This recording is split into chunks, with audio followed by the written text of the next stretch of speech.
What's good, everyone? It's your boy Natsu with another video for the channel. Welcome back to DMV Sports Zone. And today I got Evan Johnson, right?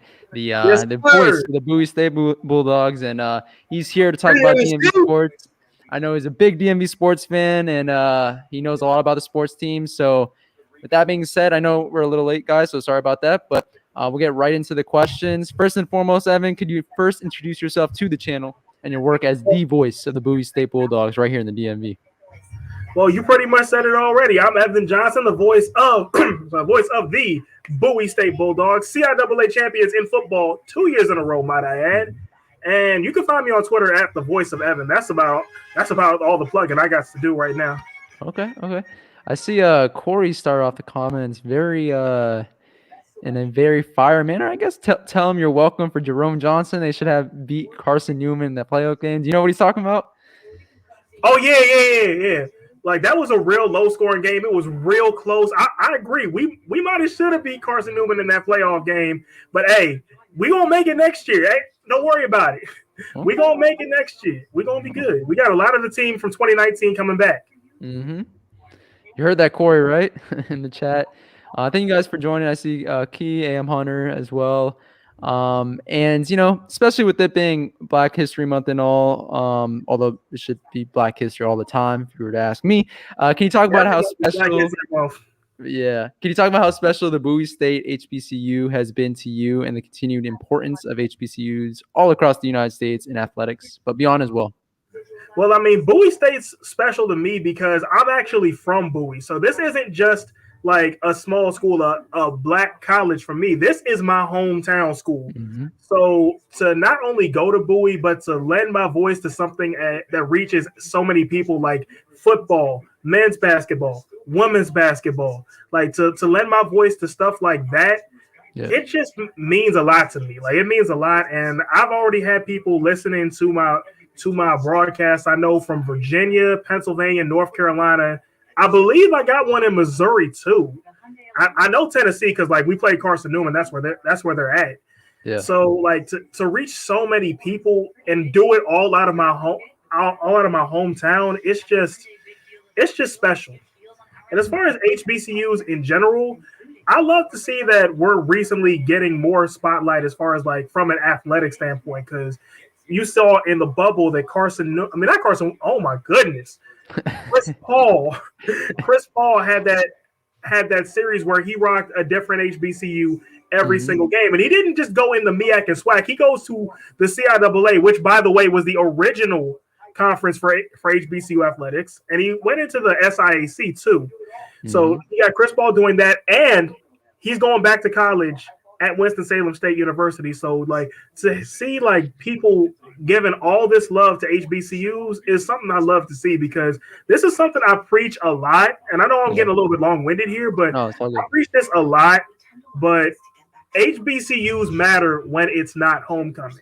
Like, we prepare people for the real world. Like, look at Spike Lee, Morehouse College. Also, Jerry Rice, regarded by many as one of the best wide receivers of all time. That was the best player. Valley State University. Deion Sanders, coaching at Jackson State. Kamala Harris, Vice President of the United States and HBCU alum from Howard University, right down the street in Northwest DC. Like we're really out here, and we've been out here. Yeah, I agree.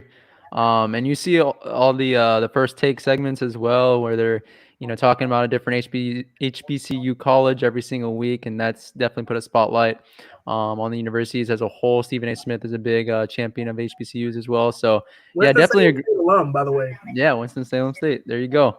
But yeah, I definitely agree. They need more of the spotlights. I'm glad that they're getting more of the spotlight now. Technically, really should be year-round if you were to ask me, but. I see Corey from On the Warpath once again. Shout out to Winston-Salem. Yep, the school that Stephen A. Smith built. But with that being said, I appreciate your comments on that issue. One last thing, but this is specifically about HBCU athletics. A lot of the more successful programs, at least recently, in a lot of states, are actually HBCUs. You ask who has been like the best. Who's won the most games in the state of Mississippi as far as like their Division I college football programs. Who won the most out of the state of Mississippi? That's Alcorn State, two-time defending SWAC champion. You know who won the most out of the state of Maryland? Because it ain't the Terps. The Terps are a long ways off. The correct answer is Bowie State University. The last 2 seasons, that's counting 2018 and 19 since we didn't play in 2020, the last 2 seasons, Bowie State has a combined record of 21-4. 21-4 with 2 CIAA championships and a playoff win. Yeah. I mean, I think that's it's best left said, as you just said it right there. HBCUs, they rock, and we need to keep repping them and keep, recognizing the amazing work that they do, both in terms of athletics and also beyond that as well. I do want to get into a DMV sports conversation here with you, Evan. Of course. Again, I know you're a huge fan of all the sports teams in the area. And first and foremost, to start the conversation off a little bit light, what were your thoughts on the Jay Wall return game on Monday night? And do you think the Wizards, they won a big game last night, I believe, as well? Do you think they can get back into playoff contention? I believe now they're on a 3-game winning streak. What are your thoughts on that? Also, the breaking news from earlier today, your guy, our guy, Bradley Beal was named an all-star game starter, the leading scorer in the NBA at about 33 points per game, named the all-star game starter for the first time in his career. What are your thoughts on that as well? We'll start off with the Wizards first. Okay, so we're starting off with the John Wall game. I feel like it was great to see John Wall come back and like to know that he's still beloved among Wizards fans. Like, we still got love for him. At the end of the day, and he has love for us. It might be something different, but as far as fans go, it's all love. And honestly, John said he wishes there was fans at the game, and honestly, I wish I was there too. That's my biggest regret on that. But the whole COVID thing, we gotta stay safe. CIAA basketball, some of the best in D2. Oh, by the way, we had 4 women's basketball teams win 20 games this season. Just shout that out. Anyway, so back to the Wizards. And the John Wall game actually was one of their more complete games of the season, and it's weird because we give the Wizards grief for 3 guard lineups. They started a 3-guard lineup in that game and trailed for all of maybe 2 seconds. Yeah, so that was one of their better games start to finish, and that was the second night of a back-to-back. And the first night was another pretty good game, complete game start to finish against the Celtics. Yep. And with the Wizards, at this point, I'm starting to believe the Wizards can make the playoffs, mainly because the 3-game winning streak, and they beat some pretty solid teams, the Celtics, the Rockets, and the Nuggets, which was another statement win for Washington. And plus, the Wizards may be 13th in the East, but you at least have to think that a big part of that has to be because this team missed 2 weeks because of COVID. And I say that because you look at the teams that's right ahead of Washington, the next 3 up, or the Wizards have 17 losses, to put this in perspective. Wizards have 17 losses. Next team up is Orlando. They have 18. Ahead of them, Miami. They have 17, and they play tonight in Sacramento. And then ahead of them, Atlanta. Atlanta has the last play-in spot. They have 16 losses. So you have to think, if it wasn't for the shutdown, the Wizards would very well be in that mix. Maybe even they'd be like a 9 or 10 seed right now. Yeah. I mean, I couldn't, because of the games that they've missed and haven't made up so far, the Jazz is the only one that I'd say. Jazz and Milwaukee are the only 2 I'd say we probably wouldn't win. Yeah. Other than that, Detroit, I don't need to speak too much further on that. Detroit's a win. And then there was a back-to-back with the Cavs scheduled. You have to figure the Wizards win at least one of those. So, this the way the team Cavs are going right now, on the right track. Yeah. No, I definitely agree. I like to see, the Wiz keep stacking up the wins. They've done it over the last week. Last night's win was huge as well, as you mentioned, statement win. And Davis Bertans went off last night.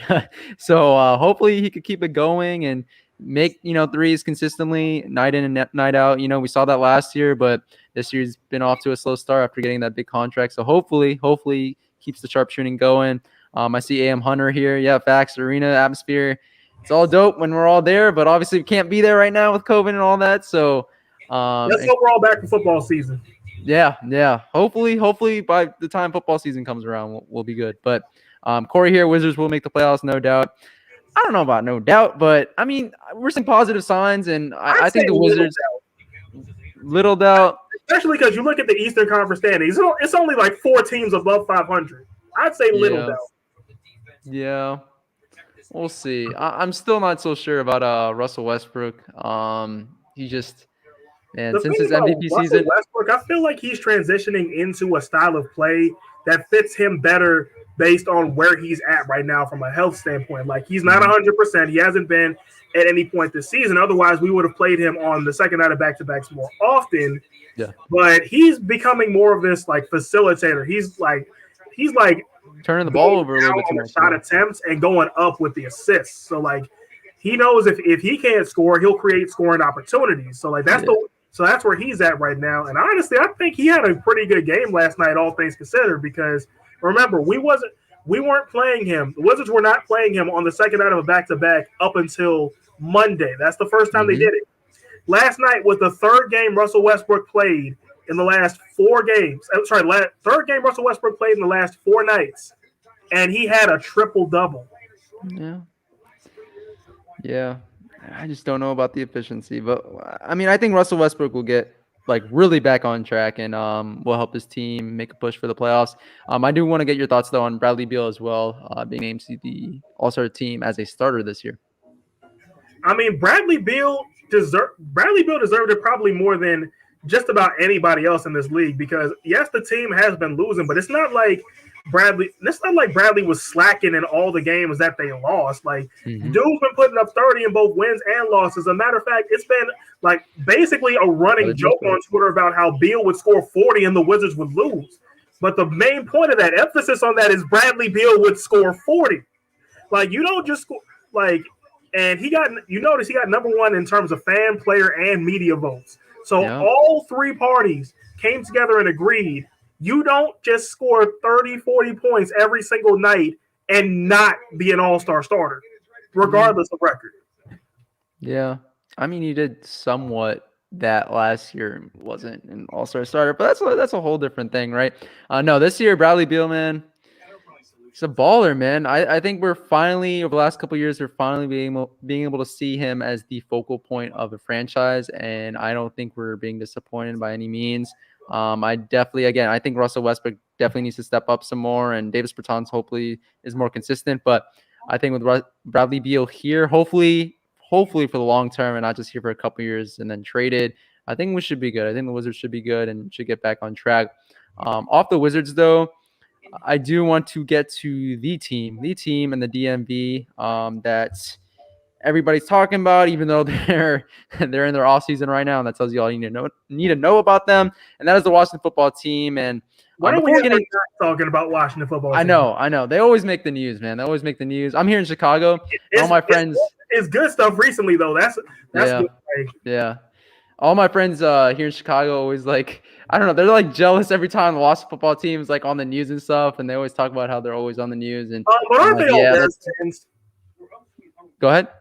Aren't they all Bears fans out in Chicago? Yeah. That's why they're like, we want some attention too. You had Mitch Trubisky as your quarterback. Sit down. Lie, Bisky, not Trubisky. Yeah. I have a friend though, and I know Corey knows this on the Warpath in the chat.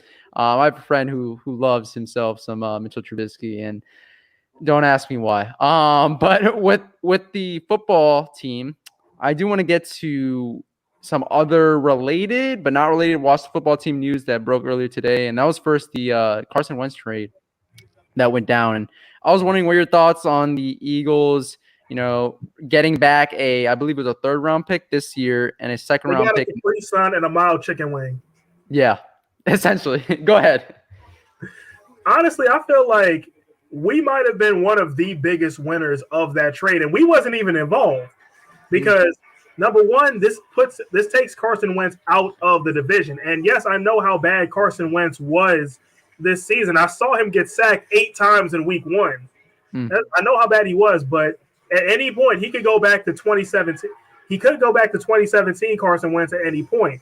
And now if that happens, we don't have to worry about it because not only is he in the other division, we don't play Carson Wentz this year. but we still do play Patrick Mahomes and Justin Herbert, but that's for another time. Yeah.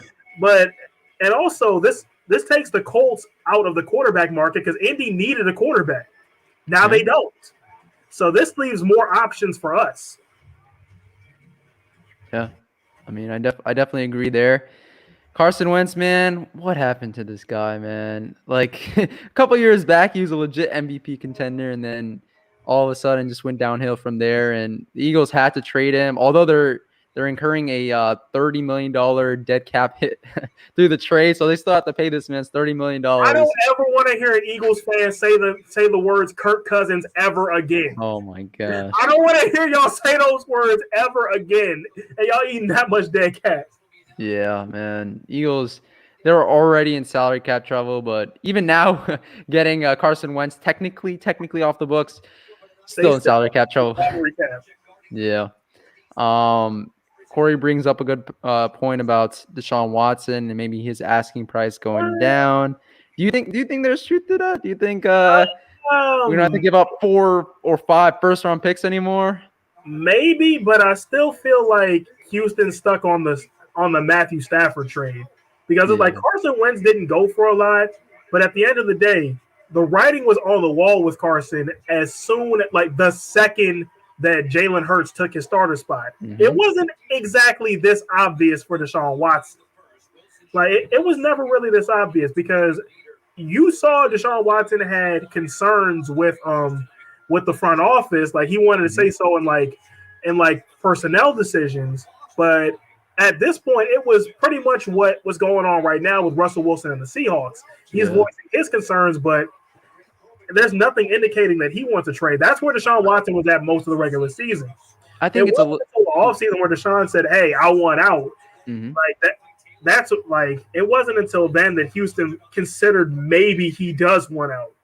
Yeah. I know that's kind of on the nose, but that's pretty much the best way I can describe it. No, I definitely agree. I don't think his asking price or the Texans' asking price went down at all. I think, like you said, they're stuck on the compensation for Matthew Stafford. But you know, we shall see. You know, there's still talks about potentially Deshaun Watson still like coming back, or you know, if he doesn't get traded, he holds out for an entire year, which I don't know, man. That's a lot of money that you're giving up. So we should see, you know, in a couple months, maybe even less than that, if Deshaun Watson gets moved. Hopefully he comes here to DC, but I don't know about that at this point. But shifting over to our actual Washington football team, what are your thoughts on all the quarterback rumors swirling around? You know, you got guys like Sam Darnold, Derek Carr. I mean, even Dak Prescott. We talked about this on last week's live stream, but his fascination with our Instagram page for a quick hot minute, and then ultimately unfollowing it. But what are your thoughts on all the rumors around these quarterbacks, man? Teddy Bridgewater, even potentially if the Panthers go after Deshaun Watson. What are your thoughts on all that? Truth be told, I feel like I could see the upside in any of these guys because, first of all, we need mobility at the quarterback position. That's something we didn't have with Haskins, Allen, or Alex Smith. We did have that in Heineke, and we have that now with Heineke. But we need more mobility, and that's where Dak Prescott shines. That's where Deshaun Watson shines. That's where Teddy Bridgewater and even Marcus Mariota's got legs too. So that's the upside on them. And as for Sam Darnold's at the point in his career where no, he hasn't been turning heads, but at the same time, you got to wonder whether that was him, like whether that was like him just not being a good quarterback, or whether he just got drafted into like the wrong system. Kind of like Ryan Tannehill back in Miami. Like, remember how he was just stinking up? Yeah. No. I think Evan might be frozen. Maybe. Yes. Hopefully I'm not frozen either. But I guess we can just talk about like my thoughts on this while Evan hopefully rejoins the stream. So it's kind of weird doing it solo for the first time, but so I think, you know, in terms of the quarterback options out there, Sam Darnold, I don't know. I think he has talent, but I wasn't a huge believer in Sam Darnold, like even coming to the draft, and now especially with, you know, the system that he's been in New York. I I don't know about Sam Darnold here in DC. I really don't. So I see Evans off it. I mean, I agree. Corey Darnold is. I mean, I don't know if he's trash. We haven't really seen him in a quality system, right? We've only seen him in New York for the last couple of years, and that was with Adam Gase as the head coach, and we all know how terrible he is as a head coach. So, Mister Right, as Stephen A. likes to say, but I am more of a fan of going after Marcus Mariota. I thought he showed a lot of good signs towards the end of last season, and I definitely think he would be a good fit here. Wouldn't cost too much, especially when the Raiders are also might potentially try to trade, their actual starting quarterback in Derek Carr. So I don't think it would cost too much. I think I see Evans back. What's up? Sorry, I think you froze, but go ahead, finish your Yeah, I point. apologize. My Wi-Fi just is being disrespectful today. No problem. Anyway, like to finish my point about Darnold, like whether it's him or it's the Jets, because like the Jets do have a history of like messing people up. Yeah. So like that's not me being on the Sam Darnold bandwagon. That's me saying I could see a way that it could work. And also if it don't work, he only got 1 year left on his rookie deal. We don't have to pick up that option. But of the options that's out there, I feel like Marcus Mariota is ideal because he's the perfect mix of like a quarterback that could work for us and a quarterback we could actually get. Mm-hmm. Because at this point, I feel like the asking price would be too high for Houston. Yeah, it's kind of funny because when you were off, I was literally saying Marcus Mariota is like my ideal fit, both when you consider like how much we'd have to give up, and also, I mean, he showed some signs towards the end of last season, right? Like with the Raiders, and I think the Raiders know what they have in Marcus Mariota, and they know that he's not just worth a 4th or 5th round pick. I know they're trying to look for higher compensation for him, and I think the Raiders, they're even trying to trade their starting quarterback away. So I think they're definitely in the trade market for a quarterback, and I think, again, he wouldn't cost too much and definitely still has talent. And also, we saw him – the last time we saw him as a starting quarterback in this league, consistent starting quarterback, was with the Tennessee Titans and a very run-happy offense. So, hopefully, if he comes here to D.C., he'll have a weapon in Terry, hopefully have another weapon in Allen Robinson. We'll see about that. But I think it would be a good fit here. Corey brought up Kellen Mond, a quarterback in the draft. Speaking of the draft, do you have any quarterback? The draft route. Yeah. Do you have any quarterbacks? Honestly, I feel like of the quarterbacks that could be there at 19, Kellen Mond's my favorite. Okay. I'm like, because I'm not on the Mac Jones train, and Kyle Trask is just kind of Yeah. Like Kyle Trask is like, fine, I guess, but I prefer Mond. Okay. I mean, the guy that I really want is, and I've been wanting since early October, if you guys check the tape, but Zach Wilson, man. Zach Wilson, I think he's going to be a baller in this league, and obviously we'll probably not be able to trade up for him, but if we get a guy like Trey Lance potentially. Oh, no, that's who I meant to say is my favorite, Trey Lance. Kellen Mond second, though. Okay. Do you buy into a lot of people, being concerned about Trey Lance because they only saw a game out of him this year? Or do you think, he just has all the traits of being a great quarterback in this league? I mean, I feel like the only knock against Trey Lance is that he played at a small school. But at the end of the day, Steve McNair, legendary quarterback for the Titans, Alcorn State, HBCU quarterback. Carson Wentz got a bag and a half over his career, North Dakota State. Joe Flacco, Super Bowl champion, Delaware. So it's not like small schools don't produce talent. But like Trey Lance, I like it. I like his arm and I like his IQ. Yeah. I'll admit I've definitely come around on Trey Lance. I don't know. I just wasn't really too like sold on his ability of being like a great quarterback in this league. But after seeing some highlights and seeing Rico from Street Scores, who we've had on the channel occasionally, I mean, he's broken down like how good of a quarterback Trey Lance really is, and just doing some more research. I think he'd be a great fit here in DC. My ideal fit would be Zach Wilson, but again, I don't think we'll be able to trade up that high for him. But we did talk about some quarterbacks in the draft and free agency, but moving away from the quarterback position that we all know, every single year we talk about us fans getting that right quarterback. But I mean, there's 53 players on the roster, 11 players on offense. What are some other, and 11 players on defense? What are some other non-QBs you think Washington should acquire in free agency this offseason? Acquire in free agency, Allen Robinson's at the top of my list first and foremost. Then there's Kenny Galladay from Detroit. Like basically the top ones here in free agency are like basically the top of my list of free agency is mainly receivers unless we can't get a trade for a quarterback done. Then if Dak falls in free agency, pounce on it. So like that's that, and then like get a linebacker or two. And I heard I heard Russell Okung could be a possibility. Yeah, I heard that too. So throw him in there too. So we got somebody just scored for the Caps. My head was turned. I ain't see who scored. I think it was Sherry. Yeah, it was Sherry. It's 3-0.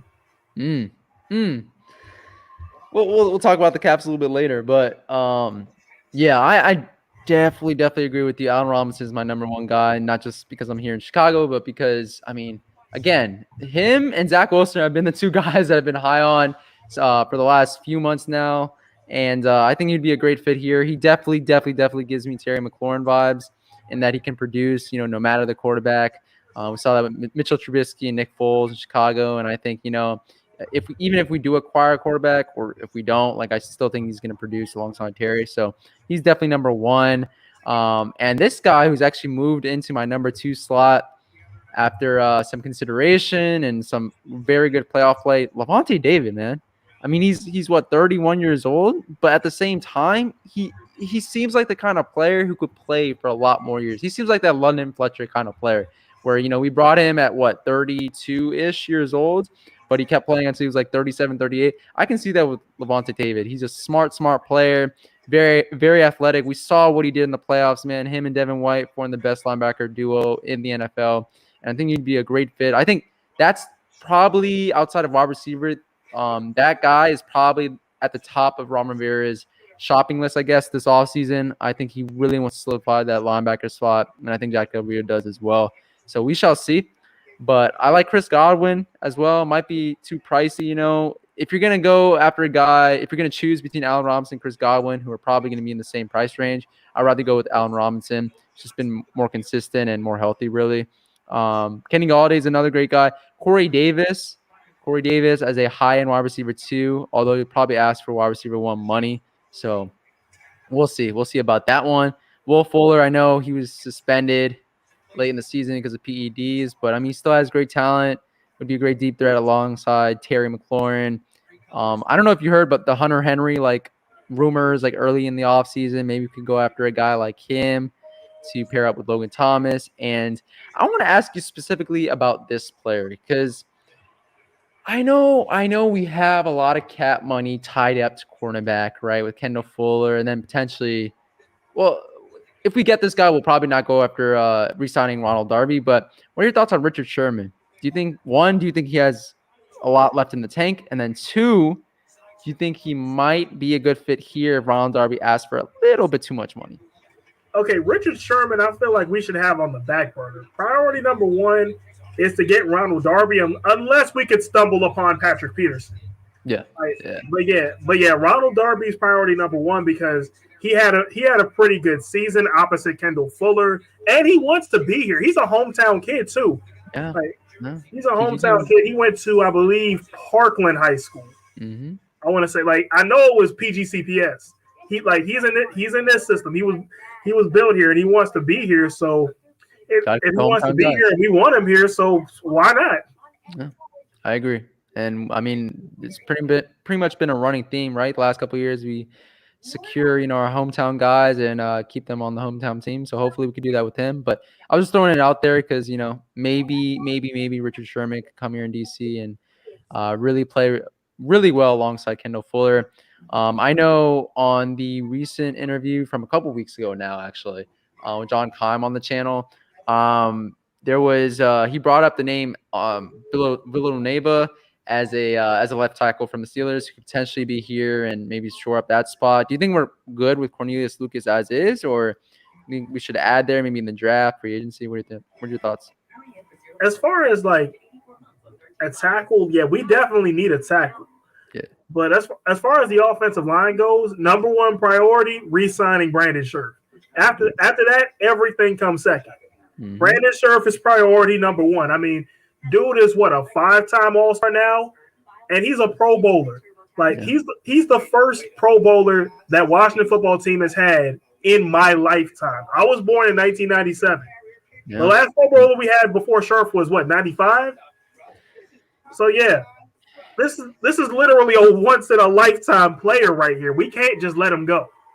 Yeah, I agree, man. I agree.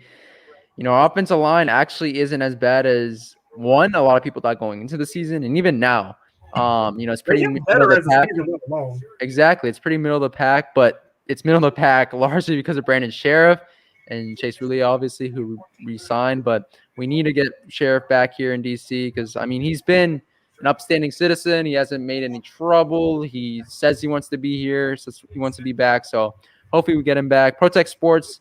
Shout out to you, bro, for joining. And he's another great Washington football team YouTuber if you haven't checked him out already.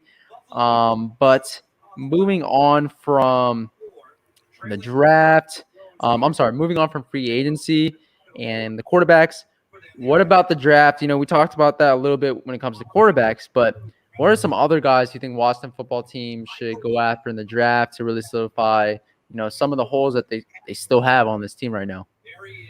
Okay, and we're talking draft. There was this receiver from Florida that a lot of people had us taking. Kadarius Toney. I like him. I like Kadarius Toney. There was also another receiver I was thinking about whose name kind of escaped me. I'll probably think about it later. Mm-hmm. But yeah, as far as quarterback, as far as like the draft goes, we could go a whole bunch of different ways, and it all depends on whether or not we have our quarterback on draft night. And that's what makes me so excited about draft night, because we could go a number of different ways. We could get a quarterback. If the Brandon Scherf stuff falls through, we could get an old lineman. We could get a receiver to put opposite Terry McLaurin. I wouldn't be mad if we even went tight end. Or we could go linebacker, because the last linebacker we drafted, Cole Holcomb, turned out pretty good. So we could get another one. Or we could no, I would say safety, but usually we don't go safety till like the second, third round. Mm-hmm. But either way, because Cam Curl was 6th round and he turned out 7th round. Actually, he turned out pretty good. Yeah. So it's exciting. I agree, man. I think Toney, though, he's like the perfect Ron Rivera, Carolina Panther, like wide receiver, right? Like he's super elusive, has good route running. Maybe has a couple of drops here and then, but like I think he's the perfect guy for what Ron Rivera wants, right? If we don't go after a guy like Curtis Samuel, Toney, 1st round pick, that might be a good fit.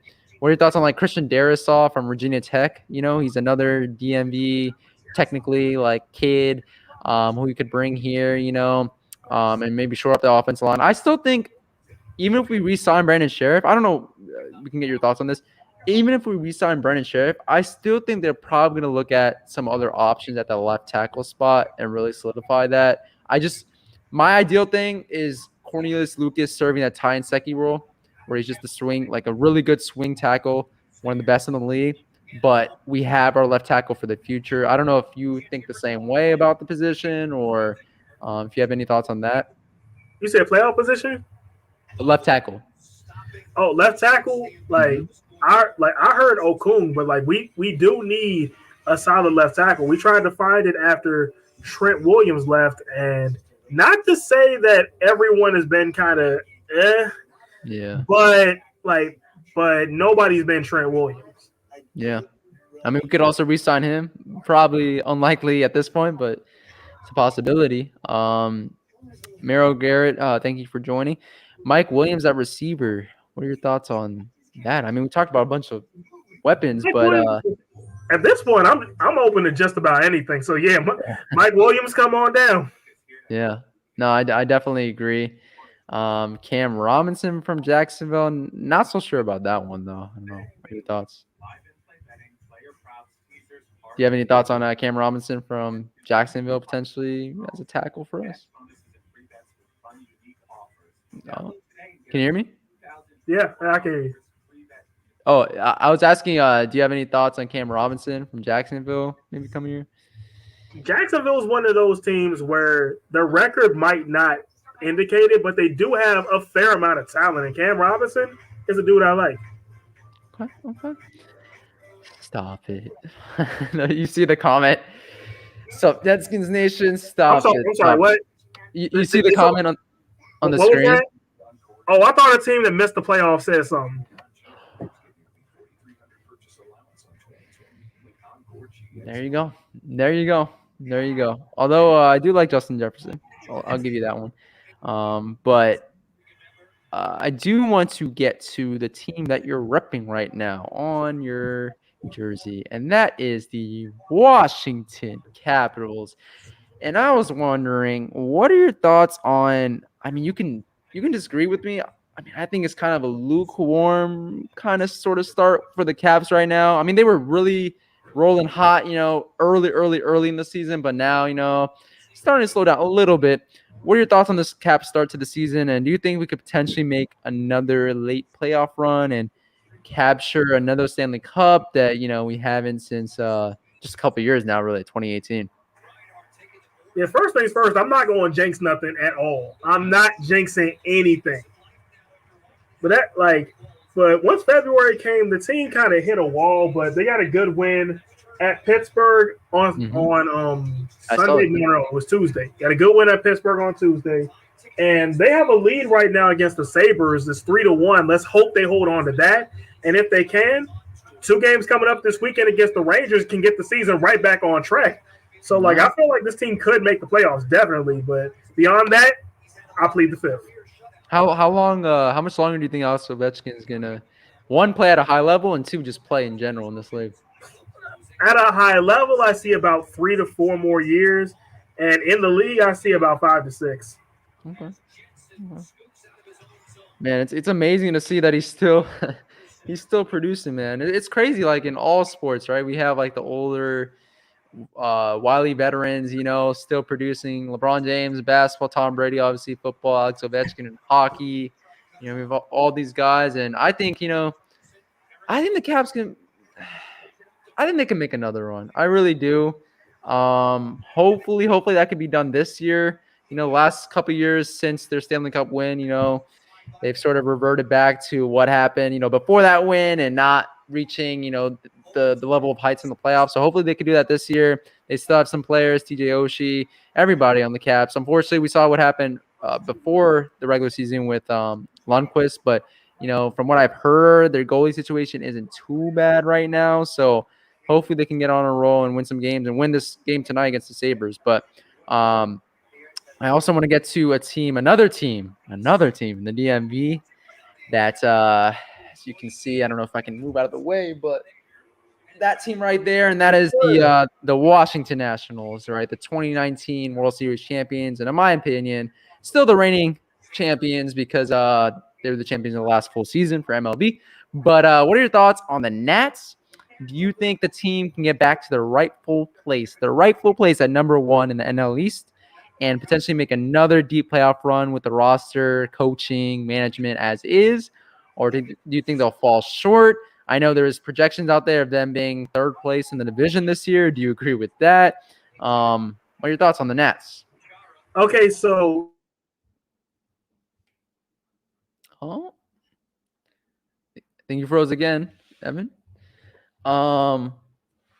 So I think he should be back shortly. But okay, before getting into the Nats, guys, who cut the cheese? Skull again. Like, I appreciate all the support on the channel and you joining and all that. But and I understand that NFC North is a tough division. I really do. But come on, you got to give the Washington football team credit for what they put out there this year, man. The coaching, the roster, while not the best, coaching got their roster, ready every single week. And, we've had 4 starting quarterbacks this season, but we've still been able to produce points. A little bit less so in some games, but we've still been able to win 7 games this year. We made it to the playoffs, play the Tampa Bay Bucks, play them tough, the Super Bowl champions, right? The Super Bowl champions this year, we played them tough, and we gave them a run for their money. Taylor Heineke, our 4th starting quarterback this year, absolutely balled out. So you got to give the Washington football team credit. or what was formerly the Redskins credit. They did a really good job in the offseason with their front office in place. Jason Wright. They have, again, like Ron Rivera, who is signed, who was hired early in the offseason. And I think things are going in the right direction for them. So I just don't understand, like I get it, weak division. I really do. I really do. But at the same time, you can only do however well, like, you can with the pieces that you have. And I think Washington definitely exceeded expectations and definitely deserved that spot in the playoffs. And we're the better team this year. So I was talking about this comment here by Who Cut This Cheese, Skull. I mean, do you think he has a point in that? We can get into that later, but I want to continue my point on the Nats, and that's what I was trying to say. What I was trying to say earlier is the Nats are set up to be this team that's dangerous but boring. And what I mean by that is they're not going to hit like 5-6 home runs every night, and they're not going to score 10 runs every game, but they're set to beat you with pitching.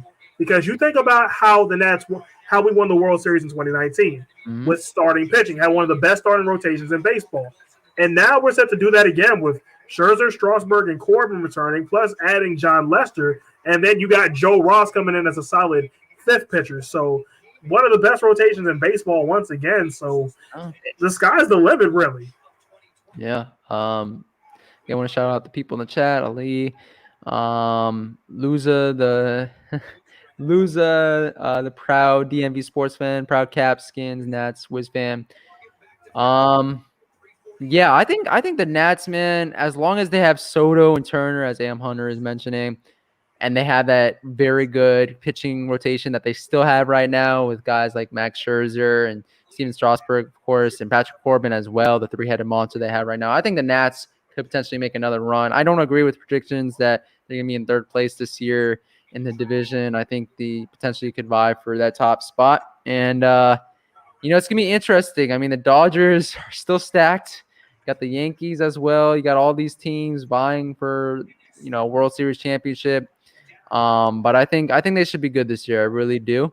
Do you think with the Nats though, do you think the way, especially their young bucks right now and the mix of like the old veterans as well, do you think this is sustainable for them being a consistent playoff contender as they've been the last couple of years? Or do you think, we need to start drafting some players and getting ready for the future, led behind, of course, Soto and Turner? What are your thoughts on the future of the Nats, I should say? The future of the Nats really depends on, especially today, if they can re-sign Juan Soto.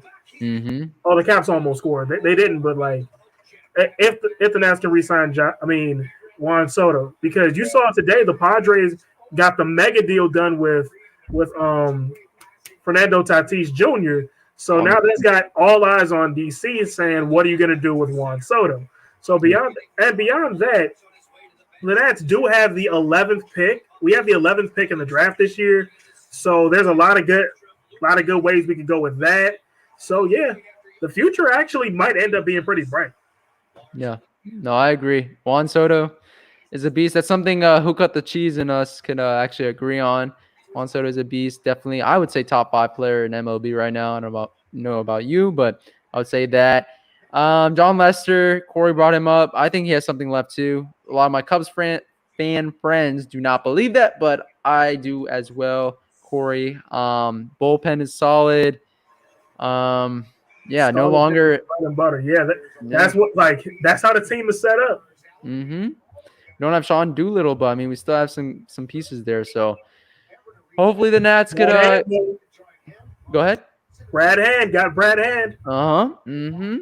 So hopefully can make another deep run. And I know hopefully, by the time, the end of the baseball season comes around, we make that deep run. Hopefully you could make the papers again and make the media, because I remember what happened last time. We made a deep playoff run. So hopefully, us fans could really enjoy, the winning at the home stadium by the time the season's over with. We did let Anthony Rendon go, but I still think we have some young pieces on the team as is, and we should still be good. But were you going to say something about Rendon? I mean, let Anthony Rendon go. That's what they said about Bryce Harper. Look what happened the next year. Exactly. Exactly. So we should see what happens the next full year after Anthony Rendon has left. But this has been a very fun stream as always. And Evan, I appreciate again like you taking the time out of your evening to join the channel. Just looking through the comments once again before getting into my last question that I typically save for the end. But oh yeah, the cap situation. We kind of touched on this with Carson Wentz, but the other NFC East teams, the cap situation, you got the Eagles again paying $30 million dead cap hit. Eagles are in cap hill. Yeah. They are What are in your cap hill. What are your thoughts on like the news, I guess, of the salary cap going down 180 million this year? Do you think Washington will still manage as is, or do you think we'll have to cut some more players than usual to get those big name free agents that we want? Okay, I don't see us cutting anybody as a result of the news that came out today. The salary floor was raised, and we already had a lot of cap room as it was. So the way I see it, this just gave us another excuse to be aggressive. So like this was only beneficial for us. Yeah. Okay, so with that being said, I'll get to my last question unless I see something. Oh, yeah. What about this guy, Evan? Do you think Carter Keeble will actually break out this year? Do you think the experiment is running low on time? I don't know, man. We expected some things last year. Carter Keeble. The thing about him is allegedly he was playing in 2020 with what, a calf strain? Mm-hmm. It was something in his lower leg. If that's the case, and he is 100% healthy, I believe Carter Keeble could have the power and the speed, necessary to be our everyday third baseman. But remember, that's a lot of responsibility I'm putting on him because the Nats don't have the length in history that a lot of other teams have, but the title of Nationals third baseman carries a lot of weight to it because you think of the third baseman we've had in the past. It's not a long list of names, but the list is still pretty solid players. Ryan Zimmerman when he started out at third base, and then Anthony Rendon. So for Carter Keeble to follow that up is a lot of responsibility. But if he really was hurt in 2020 and he really is coming back healthy, he might just live up to that. We shall see, man. Hopefully he steps up because outside of Juan Soto and Trey Turner, we don't really have – Victor Robles, could count him as well, but we need some more young guys to step up as well. And, yeah, even Corey mentioned Keeble had a groin injury. So, hopefully he's recovered and he will definitely – that breakout is coming this year. But I'll even mention Bell as well on the Nats. Do you think he could potentially hit a lot of home runs this year? Yep. I believe he could. The bell will be rung, and the Caps just won the game. The Caps just won 3-1.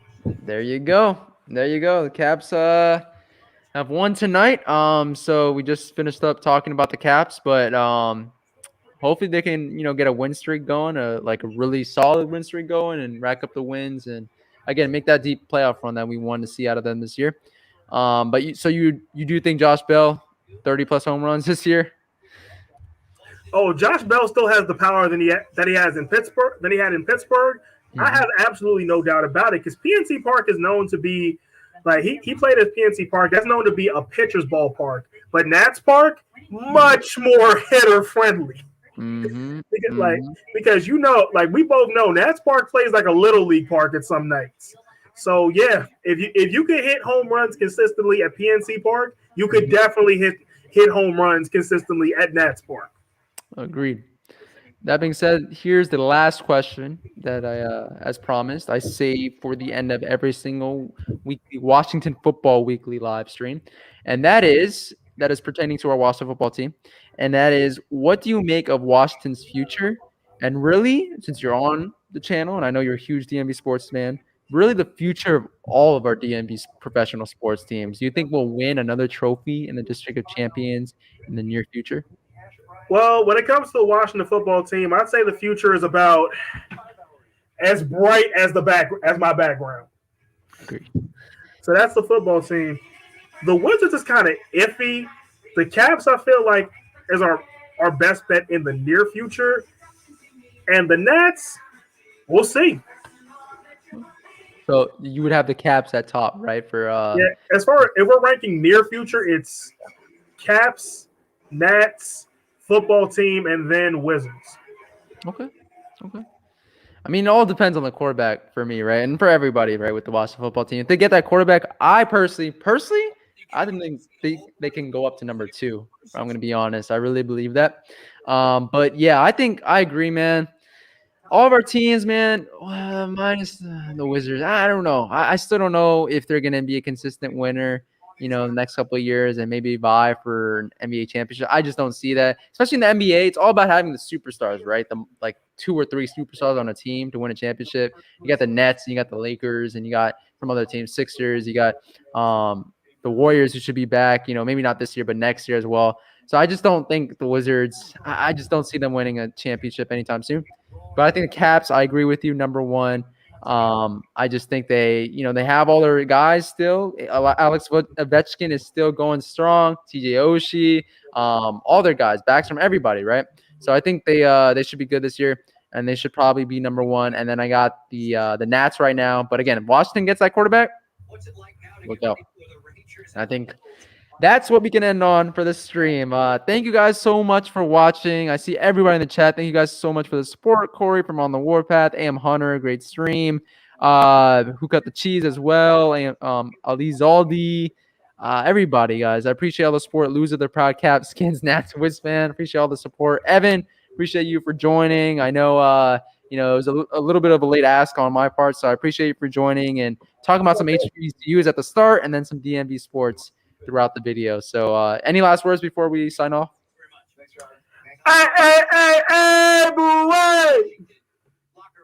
There you go.